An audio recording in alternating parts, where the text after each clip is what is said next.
जानेफळ येथील राम मंदिरात रामफेरी मंडळ आणि मर्यादा पुरुषोत्तम रामभक्तांनी रामनवमीच्या पावन दिनाचे औचित्य साधत भव्य अशा शोभायात्रेचे आयोजन केले होते। या यात्रेची सुरुवात राम मंदिर पासून झाली तर अहिल्यादेवी होळकर गल्ली मार्गे रामनगर होळी चौक सवडतकर गल्ली मारुती पार या मार्गे मंदिर राम मंदिर असा या शोभायात्रेचा मार्ग होता।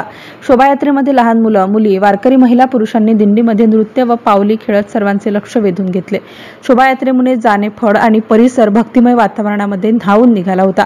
मोहन पाटील धोटे माजी सरपंच किशोर गव्हाड यांच्याकडून मिरवणुकीमध्ये सहभागी रामभक्तांना 1001 मोतीचूरच्या लड्डूच्या पाकिटांचे गावभर वितरण करण्यात आले। या शोभायात्रा दरम्यान कोणताही अनुचित प्रकार घडू नये यासाठी ठाणेदार अजिनाथ मोरे यांच्या मार्गदर्शनात ठिकठिकाणी चोख पोलीस बंदोबस्त तैनात करण्यात आला होता। MCN न्यूज मराठीकरिता प्रमोद मिश्रा, मेहकर।